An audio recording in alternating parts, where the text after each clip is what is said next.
Being Real week's summary. So we met this past week, and was an interesting topic and an interesting meeting. And I'll get into some of the stuff here in a second. But what we talked about was temperaments, and I've honestly never put time into this. I didn't know this was a thing. Like I know. I've referenced temperament myself, and have said like somebody doesn't have the right temperament for that certain thing that they're doing, but never really dug in. And it seems like not many of us have, if any. And the only ones that did because it was part of a study somewhere. Okay, so I guess that makes sense. But temperaments. I'm gonna go through this real quick. The temperament started back with Hippocrates. I think that's the right way to say that. And it's like BC, long time ago. If you need more details on that, I'm not going to go through that in the summary here. This is just a summary of what the group talked about. But you can check out 122, the 122.us website, OME22.US, and then go under Being Real and then Temperaments. And you can look at the videos that give you some of the history and that kind of thing.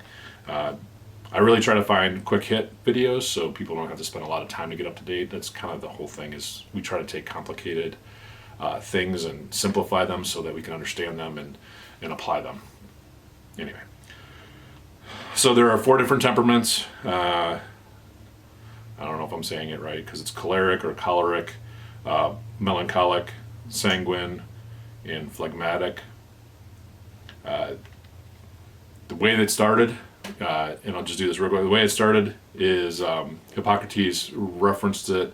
He was the father of medicine, is kind of what he's considered, and he described them as bile, blood, and phlegm. In other words, bodily stuff.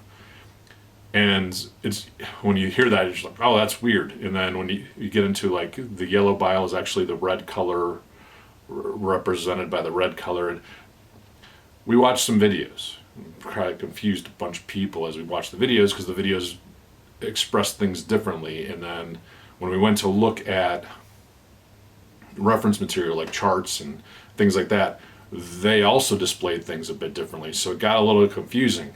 And that's kind of part of the point, is when we went through and did that, it kind of brought that to light. And then we talked about some of those things. And here's the thing, if I would have gone into that meeting with a plan and a structure, and this is what we're doing, like as a teacher would, I wouldn't have learned a lot of the things that I learned and been able to refine for what we're doing next week. I say that to say this. We have to deal with the struggle and the awkwardness and the discussion part of it, even if it's not fluid. Because for me, part of my temperament, by the way, is going back and thinking like, you know, that didn't go very well, I didn't do this right, or whatever the case may be. And it's legitimately part of the temperament, which is very interesting. I have learned that about myself. Well, I've known that part, but I didn't know it went back. So anyway, going back to Hippocrates, I just say that so you know. The point of his view was that they're internal to the body and they don't change. They're not temporary things that you can figure out or modify. Personalities can change. Temperaments are innate. They are permanent. They're the way they are. And that goes all the way back to when he first stated that. And it's a building block, one of the fundamental building blocks of your personality. And we're going to go through identity and how all this comes together. And it's going to be a really cool study. I call it a study because we're thing we're going to do. We've done some of it, but we've done it in different pieces. So we've done spiritual gifts, we've done assessments there, that kind of thing. But that's really more toward the top. Now we're kind of going back to the baseline of things and figuring out what is it that we can't change. Now we of course learn how to curb or tweak some things, but our innate temperament, that can't change. We can tweak it a little bit or help it in other ways, but but it's really just how you're going to react to a situation in a vacuum. That's I guess the best way to say that. Now, we watched the video, multiple videos that kind of described it, and they described it a little bit differently. Same four, by the way, same four temperaments all the time. No matter what test it is that's looking for temperament, it comes back to those four, and they're referenced differently. So here, choleric or choleric, I'll go with, is represented by red, the color red. It's also called yellow bile, going back to Hippocrates, and it's fire. So those are the different ways that that's referenced. Melancholic, blue, melancholy, blue, but black bile according to Hippocrates, and then earth is the element that. Okay, sanguine, the color is yellow. Hippocrates, humors, I think is what he called them, is blood, and air is the element. Okay, phlegmatic, green. This one makes sense for Hippocrates because it's phlegmatic. And then water is what the element is for that. So there's a lot of different ways it's referenced. Oh, by the way, there's another way that it's referenced, which I discovered because it came up in discussion as we were talking. Somebody said that, oh, I did the animal thing. And I was like, what is that? So I found it. And I tracked that back, and that goes back to these as well, but they name them differently, and there's some different characteristics. All come back to the same fundamental concept, though, and that lion, otter, golden retriever, beaver, I think those are the ones there.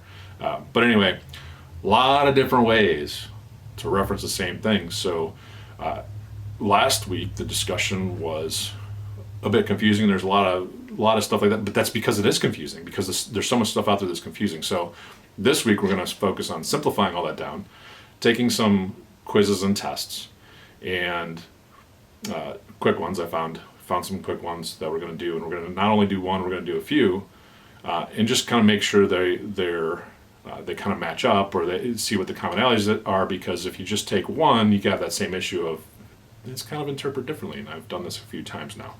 So again, the discussion led to me realizing, oh, how do we go about doing this, and what does it actually mean, and what's our common, like, how do we simplify this down? We now, based on the videos, we went around the room and asked, what do you think yours is? Again, not taking a test or a quiz or any of that stuff, just based on the videos that we watched.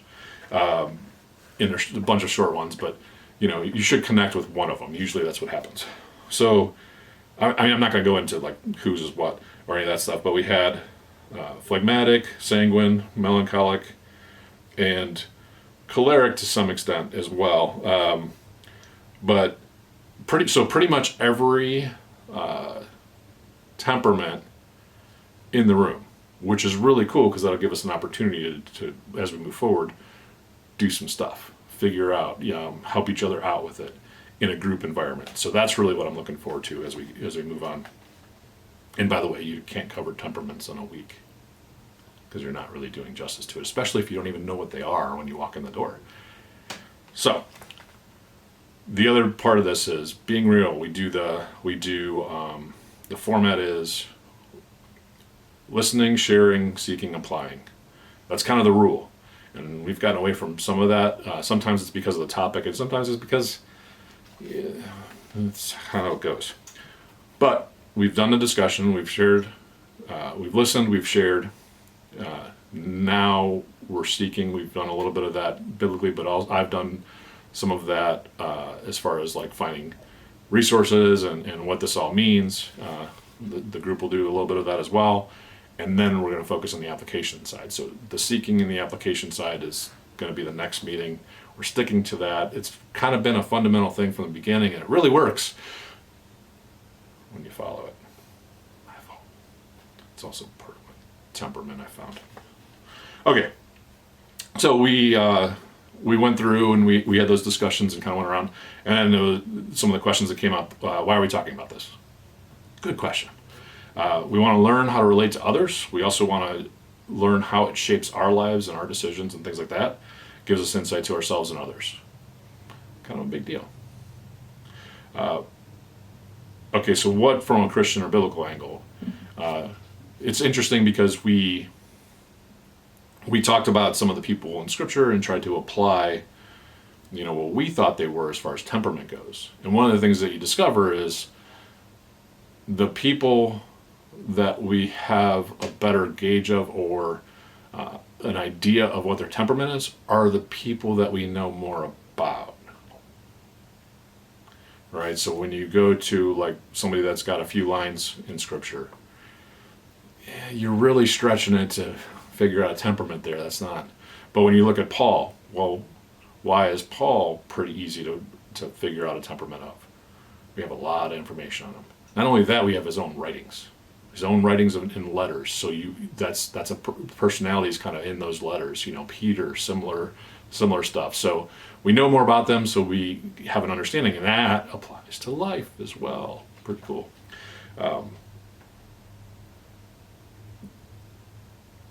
So what value is there in talking about temperaments? We already kind of went. I have that written twice.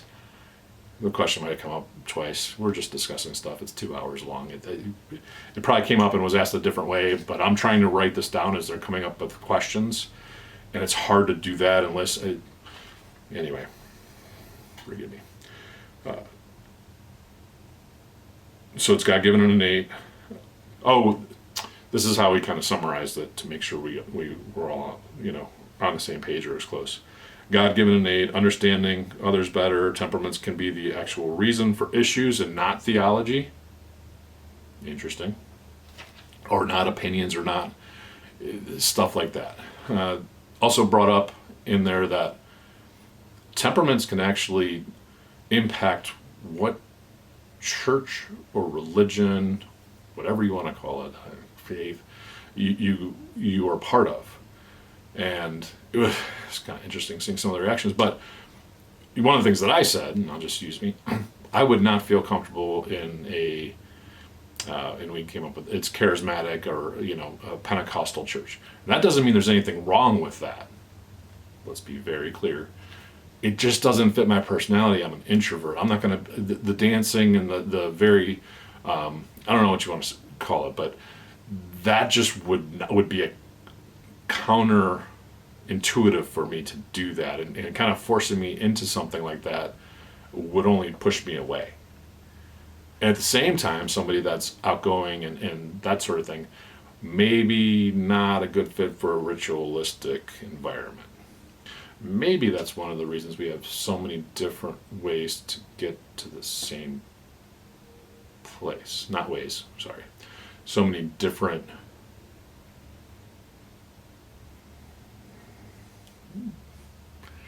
I don't know what to call it. It's not different paths. It's different paths to the same place. Right? But you understand what I'm saying. Hopefully, if you don't, I don't know. This is the best I got. Yeah. And then, so that's how do we summarize temperaments? That was asked at the end, and we didn't really summarize it, but I think I kind of did here. We didn't really go through and do that. That was getting late and people were tired, and that happens sometimes. But yeah, so we talked about a little bit why we talked about the temperaments. That's how we summarize what it is. It's something that we can't change. It's a fundamental part of who we are. It's nobody's fault. It's part of God's design. Oh, that came up too. One of the reasons that this interests me is we're kind of going through a study of identity and looking at all the pieces and parts that make that up. And to me, that speaks to the ultimate design of things. Some people are like, oh, there's only 4 temperaments. Why aren't there? Everybody's unique. Well, yeah, everybody's unique, but they're unique because of a bunch of different reasons. There are a bunch of different variables, and when you put it together, that's what makes you unique. But starting at 4, that's kind of interesting. To me, that's the start of building blocks and how you get to where you're going. And that design and that repeatability for those, and how those 4 apply to pretty much everybody, and that's a pretty consistent thing, by the way, throughout. everything that's built up for personality tests comes back to this. I mean, as one part of it. So that speaks to design. Design speaks to, you know, a non-earthly figure that puts it together. Big Bang doesn't create design unless higher being creates Big Bang, and then does. You get what I'm saying. So that was kind of interesting.